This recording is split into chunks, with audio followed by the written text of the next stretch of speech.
Hello and welcome to the Empower Couples podcast, where here you get modern, non-boring relationship advice for you and your partner to communicate like pros, fight smarter, and stay on the same team no matter the challenge that you face. I am one of your hosts, Aaron Freeman, and I'll be your only host for today. I wanted to come in here with a short summary of identifying 5 root causes of conflicts so you can finally resolve them. Now, I'm really connected to this message, hence why I'm wanting to do this just by myself. And we, both Jocelyn and I, did a web class on this past week. Now, if you want to go really deep into this, I suggest you watch the replay of this hour web class. So you can find that in the show notes. It's onlinecouplesworkshops.com/root cause. Now, in that web class, we said these 5 root causes could each be an hour themselves. So you can see how deep this is actually getting. So today, though, I want to talk about at a high level these root causes. Now, why? If you've been listening to us, or if you know about the research in the marriage and relationship space, more so marriage, it's that a healthy relationship is primarily about how they resolve conflicts. Now, there are many other things that come from that, but at its basis, you have to be doing that.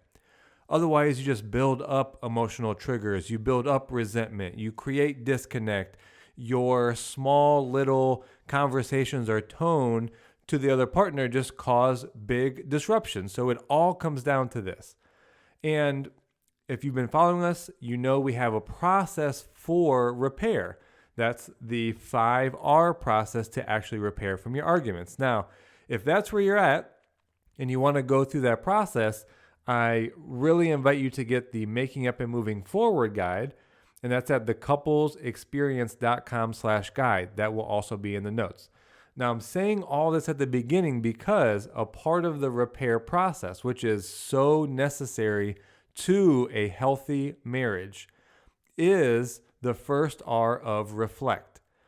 Now, we've talked to so many couples now, and I know it sounds like it's getting very in-depth, but in the reflect, you have to be able to identify what the root cause is. That's the only way you get into the path for repair, hence why I want to cover this here today.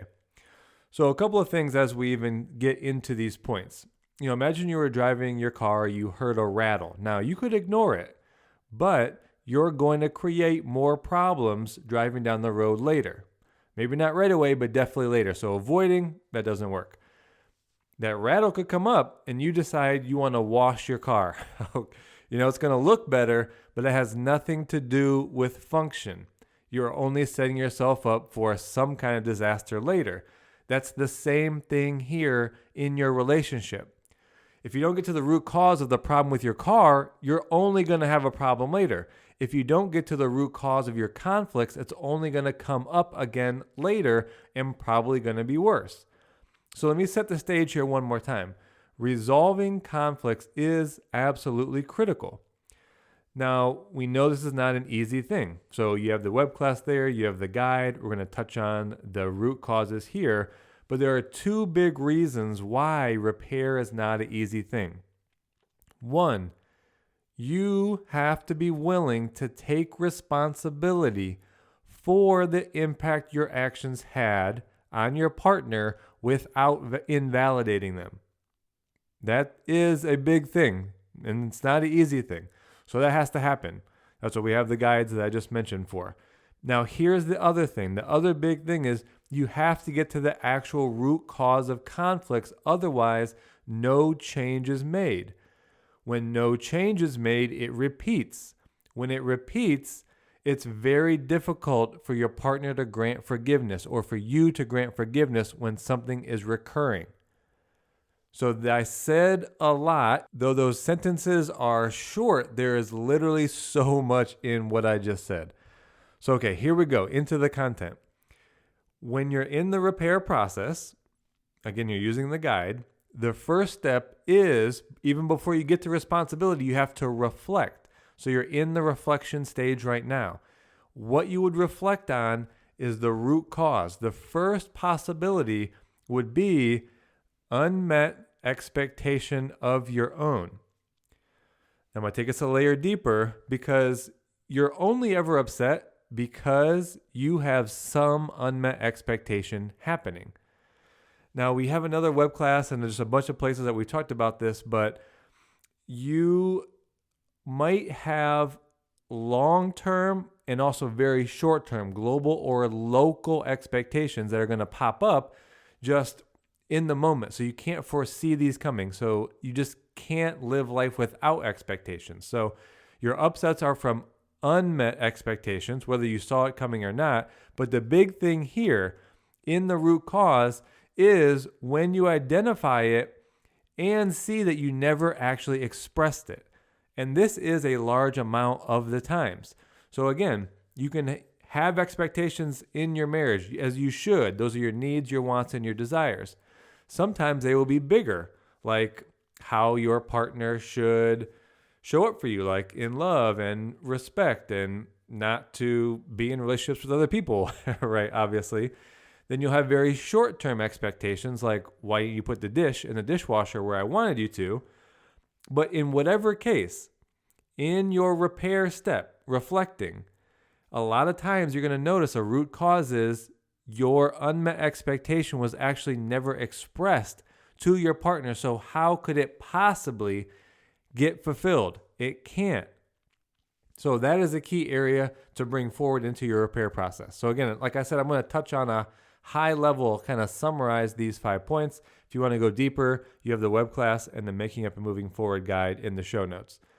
Second possible root cause, emotional triggers. Now, this is a much more common phrase.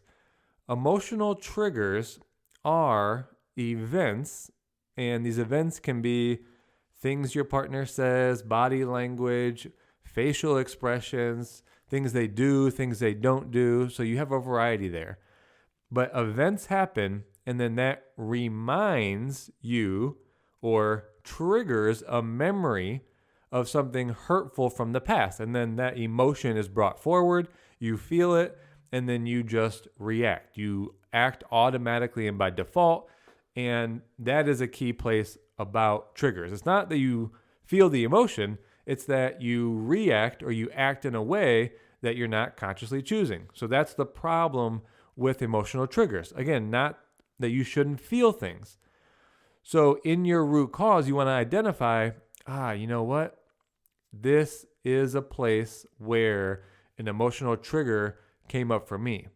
And that's a place you want to take that forward into your repair process and be responsible with your partner that, hey, you know what? I realized root cause was, that was a trigger for me. And I take responsibility that was my own. And I would love to hear from you how that impacted you, right? I'm moving you in through the steps of the repair process, bringing root cause forward and taking responsibility. So again, if you're listening to this for the first time, like you haven't gone through our 5R process, if you're a new listener, this is a very, very deep, in-depth topic. So I just want to preface that. So as we move forward, we have the third possible root cause being a low love account. Now, a love account is a subjective feeling that you have of being emotionally connected and loved by your partner. And this is very momentary because like a gas tank in your car, you're going to fill it up and then that's it, right? Well, and even if you have an electric car, you don't just charge it one time, right? It's like you have to constantly do that. Well, you have to constantly add to the love account of your partner. And that's a whole other topic. So when it's low though, a low love account is like your bank account hovering around your overdraft limit.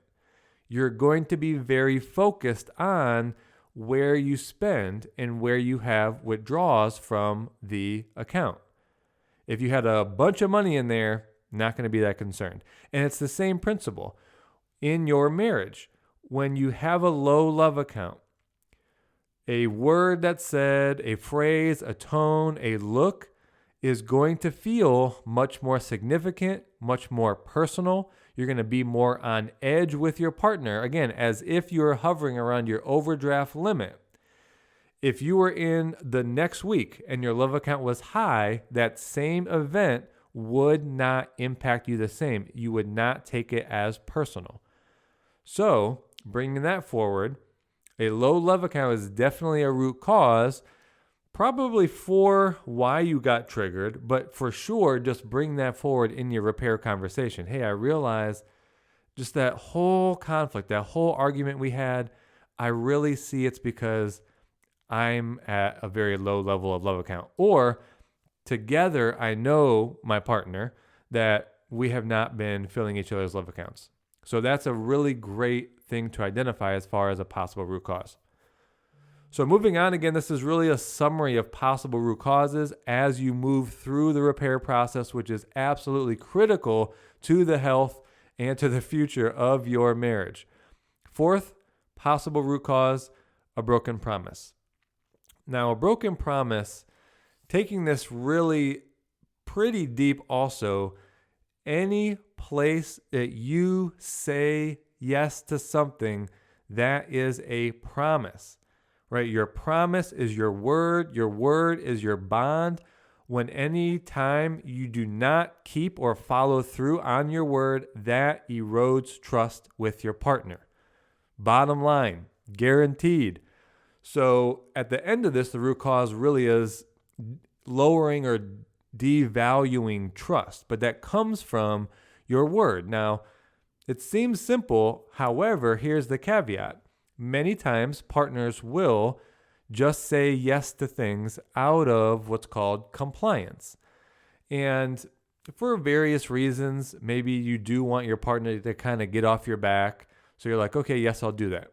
All right, that's compliance rather than actually committing to the thing. A commitment, yes, is I am going to do that. And I'm also going to put in the reminders. I'm going to put in the structure because I have integrity that when I say I'm going to do something, you absolutely can count on me. And that's where you want to move as a partner in your relationship.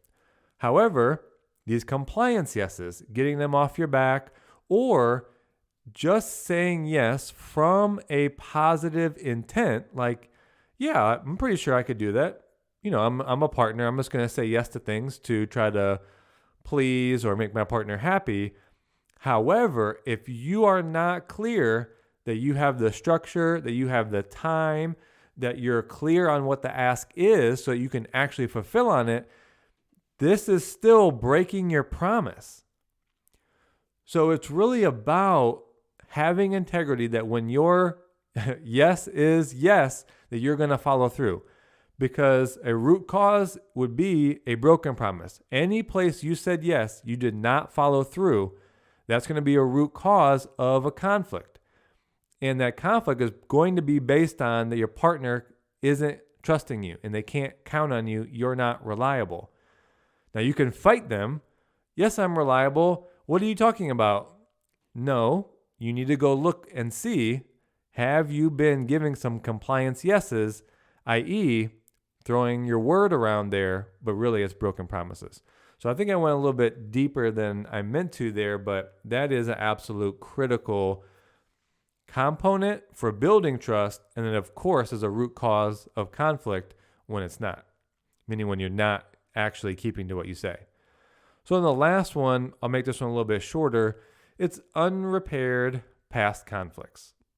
So obviously this plays into what we're talking about. If you don't have a repair process, if you don't have the 5 R's, if you don't have the making up and moving forward guide to take you through a repair process, so you're actually repairing things, meaning you're looking for where the root cause is, meaning you take responsibility for your action, but not only your action, how that's impacting your partner, and you listen and validate and do not invalidate or provide reasons why you acted that way, and you move forward through the process, and you're actually not repairing. So when you're not repairing, you're basically creating these landmines to walk over later. So unrepaired conflicts, that can become an emotional trigger later, that can become an unmet expectation. It can become just a place where your partner is disappointed, they can't count on you. It for sure just creates emotional disconnect. At a very minimum, if you're not repairing things, then that's the opposite of connection. So you're pulling yourselves apart. So though that seems very intertwined to the repair process, a root cause of conflicts is not repairing things ongoingly. So I want to do a summary here. That's the 5. So the 5 root causes that you want to identify after your conflicts so you can actually repair them are: first, unmet expectations, specifically when they've been unexpressed. I know that's a lot to say. Then you have emotional triggers. Then you have low love account, broken promises, and unrepaired conflicts or arguments from the past. So again, absolutely critical that you repair from your conflicts. In your reflect stage, in that pause you have before you and your partner actually repairing, take these 5 root causes to heart and identify which one is the cause, and then bring that forward into your actual repair conversation with your partner. So really try that out here this week. Again, if you want to go even deeper, you have the Webclass that's linked in the notes. You have the Making Up and Moving Forward guide that's also linked in the notes. And honestly, we love you all. Thank you for listening. If this is making a difference, we'd love a 5-star review, because that just helps us get this to even more and more couples. So we will talk to you on the next episode.